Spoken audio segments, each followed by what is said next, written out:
మన పుట్టుక ఎలాగైనా ఉండొచ్చు.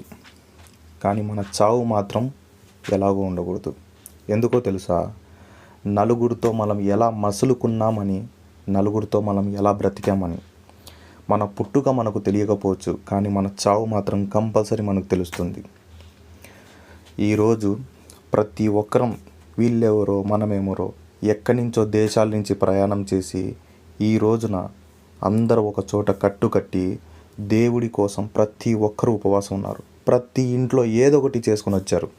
ఈరోజు ఎవరి తోచినంత వాళ్ళు డబ్బు వేసి తీసుకుని వచ్చింది కాదు, ప్రేమ అభిమానంతో ప్రతి ఒక్కరూ కలిసి మెలిసి ఉండాలని, ఎవ్వరి గురించి ఏమీ ఆలోచించకుండా ఒక మంచితనంతో మసులుకుంటూ తన జీవితాన్ని పణంగా పెట్టి తన బాధ్యతలన్నీ వదిలిపెట్టి ఈరోజు ఇక్కడ వచ్చి పనిచేస్తున్న ప్రతి ఒక్కరూ మంచి స్నేహితులుగాను ప్రాణమిత్రులుగాను కలిసి ఉంటాం.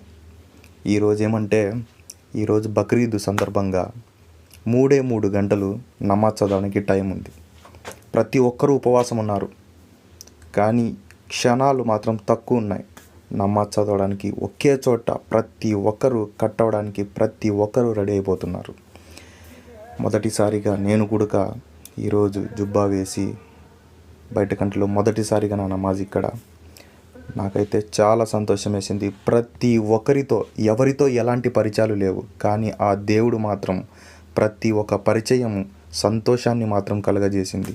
ప్రతి ఒక్క పరిచయాన్ని దగ్గరగా చేసింది. ప్రేమ అభిమానాలతో మంచిగా స్నేహాలతో కలిపింది. ఎవరికి ఎలాంటి రక్త సంబంధాలు లేవు, కానీ ప్రేమ అభిమానాలు మాత్రం చాలా ఉన్నాయి. తన కుటుంబాన్ని తన బాధ్యతల్ని బరువుగా పెట్టుకొని ఇక్కడికి దేశం కాని దేశానికి వచ్చి ప్రతి ఒక్కరు చెమటోర్చి కష్టపడి పండగలు వచ్చినా ఏమొచ్చినా చిరునవ్వుతో లోపల ఎంత బాధ ఉన్నా బయటికి నవ్వుతూ ప్రతి ఒక్కరూ పలకరిస్తూ సంతోషాన్ని నలుగురు కలిసిన చోట ఆనందాన్ని పంచుకుంటూ ఈరోజైతే చాలా చాలా సంతోషంగా అయితే మేము గడిపాము.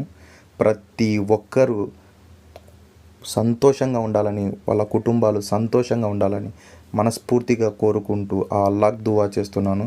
ప్రతి ఒక్కరూ సంతోషంగా ఉండాలి. ఇలాగే మన ప్రయాణం ఎక్కడైనా ఉండొచ్చు, కానీ మన చావు మాత్రం